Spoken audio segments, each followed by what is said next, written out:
இயேசு கிறிஸ்துவின் அன்பு என்றும் மாறாதது.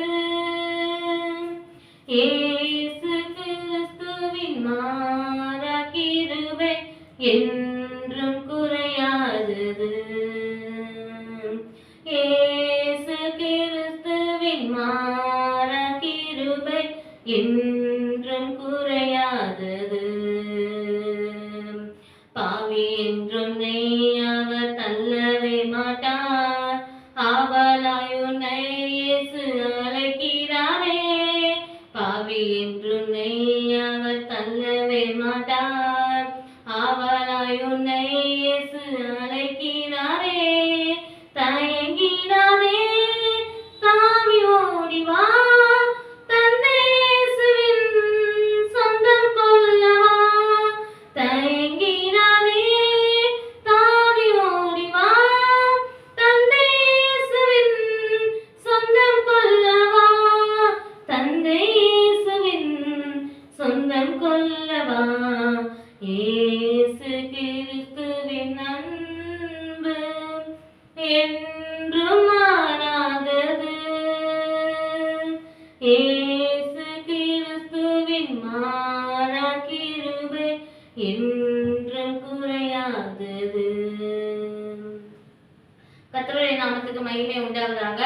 நம்முடைய கர்த்தராகிய இயேசு கிறிஸ்து சிலுவையில் கூறிய 7 வார்த்தைகளில் 2ஆம் வார்த்தை, இயேசு அவனை நோக்கி, இன்றைக்கு நீ என்னுடனே கூட பரதேசியில் இருப்பாய் என்று மெய்யாகவே உனக்கு சொல்லுகிறேன். இயேசு கிறிஸ்து சிலுவையில் அருளிய 2ஆம் வார்த்தை மரித்துக் கொண்டிருந்த கல்வனின் விண்ணப்பத்துக்கு மறுமொழியாக சொல்லப்பட்டதாகும். பரதேசி என்றால் என்ன? பரதேசி என்றால் ஒரு சிங்காரவனம். ஏதேன் தோட்டமாகிய பரதேசில் தான் ஜீவ விருட்சம் இருந்தது. இயேசுவின் 2ஆம் வருகையில் தேவராஜ்யம் இப்பூமியில் ஸ்தாபிக்கப்படும் போது ஸ்தாபத்துக்கு உட்பட்ட இப்பூமி புதுப்பிக்கப்பட்டு ஏதேன் தோட்டம் போல் அல்லது பரதேசியை போல் செழிக்கும். அந்த கள்ளன் பல குற்றங்களை செய்து சிலுவையில் தொங்கினார். ஆனால் நம்மளுடைய கர்த்தராகிய இயேசு கிறிஸ்துவோ ஒரு குற்றமும் செய்யாதவர். நம்மளுடைய பாவங்களுக்காகவும் நம்மளுடைய சாபங்களுக்காகவும் அவர் சிலுவையில் தொங்கினார். அந்த கள்ளன் இயேசு கிறிஸ்துவை விசுவாசித்து இவர் தேவனுடைய குமாரன், இவர் ஒரு குற்றமும் செய்யாதவர் என அறிந்து மனம் திரும்பி இயேசுவை நோக்கி, ஆண்டவரே, உம்முடைய ராஜ்யத்தில் வரும்போது அடியனை நினைத்தருளும் என்றார். இயேசு அவனை நோக்கி, இன்றைக்கு நீ என்னுடனே கூட பரதேசில் இருப்பாய் என்று மெய்யாகவே உனக்கு சொல்லுகிறேன் என்றார்.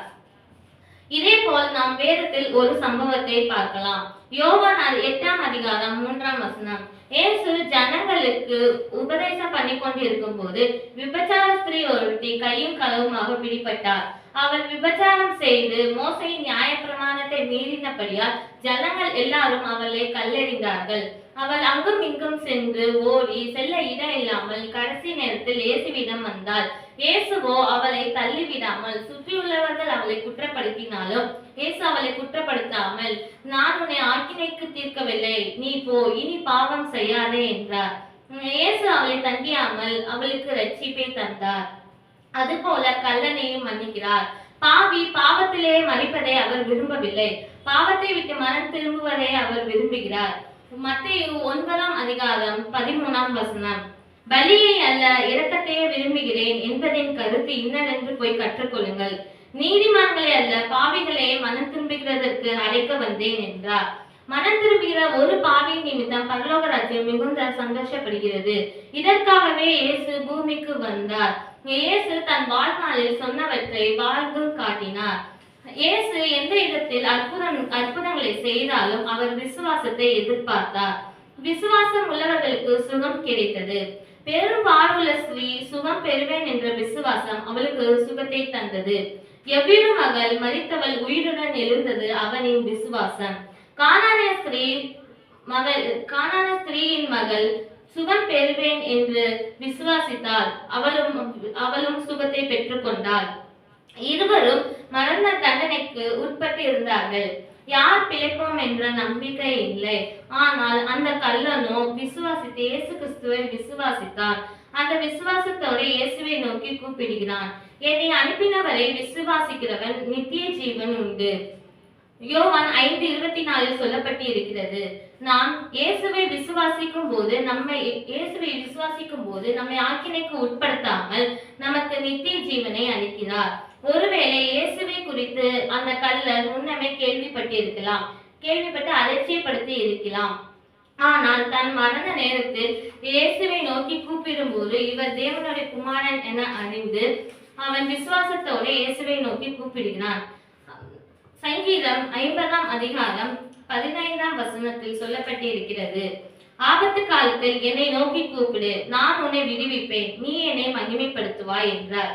அதுபோல அவன் தன் மரண நேரத்தில் இயேசுவை நோக்கி கூப்பிடும் போது இயேசு அவன் விசுவாசத்தை கனப்படுத்தி இன்று என்னுடனே கூட நீ பரதேசியில் இருப்பாய் என்று அவனுக்கு சொன்னார். அதுபோல நம்மளுடைய வாழ்க்கையிலும் நாம் அநேக தேவனுடைய வார்த்தைகள் எச்சரித்தும் நாம் கேட்காமல் இருந்திருப்போமானால் இன்றைக்கே ரட்சணிய நாள், இன்றைக்கே அனுக்கிரக காலம். இயேசு சீக்கிரமாகவே வரப்போகிறார். எத்தனையோ மகான்கள் தீர்க்கதரிசிகளின் வார்த்தைகளை நாம் வாசித்திருப்போம். ஆனால் இன்றைக்கும் இயேசு கிறிஸ்துவினுடைய வார்த்தை பேசுகிறது. உண்மையாய் கூப்பிடுகிறவர்களுக்கு அவர் செவி கொடுக்கிறார். கூப்பிடும் யாவருக்கும் அவர் பதிலை அளிக்கிறவராய் இருக்கிறார். இன்றைக்கு நாம் அவரை நோக்கி கூப்பிடும் போது உங்கள் கூப்பிடுதலின்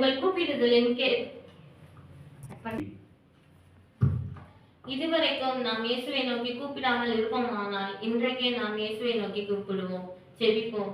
அன்புள்ள ஆண்டவரே, உங்களுடைய சமூகத்தில் ஒப்புக் கொடுக்கிற கர்த்தாவே, இந்த வார்த்தையை கேட்டுக்கொண்டிருக்க ஒவ்வொருவரையும் உங்களுடைய சமூகத்தில் ஒப்புக் கொடுக்கிறோம். ஏசப்பா, எப்படி அந்த கல்லனை பாவத்திலிருந்து விடுவித்தீரோ இன்றைக்கு இதை பார்த்து கொண்டிருக்கிற ஒவ்வொருவரையும் உங்களுடைய நோக்கி கூப்பிடுகிறோம். கர்த்தர் எந்த பாவத்தில் இருந்தாலும் கர்த்தாவே, நீங்க அந்த பாவத்திலிருந்து விடுதலை தந்து கர்த்தர் நீங்க எங்களுக்கு அனுக்கிரகம் பண்ணுவீராக ராஜா. எங்களையும் உம்ம கூட சேர்த்துக் கொள்ளுங்க. எப்படி அந்த கல்லனை ஏசப்பா பாவத்திலிருந்து மீட்டு உம்மோட சேர்த்து கொண்டது போல எங்களையும் உம்மோட கூட நீங்க சேர்த்துக்கொள்ள போற கிருபைக்காய் செலுத்துங்க. என் தேவன், என் கர்த்தர், நீங்க பொறுப்படுத்தி நடத்துங்க, நீங்க ஆளுகை செய்யும். இயேசுவின் நாமத்தில் செபிக்கிறேன் ஜீவனுள்ள நல்ல பிதாவே, ஆமென்.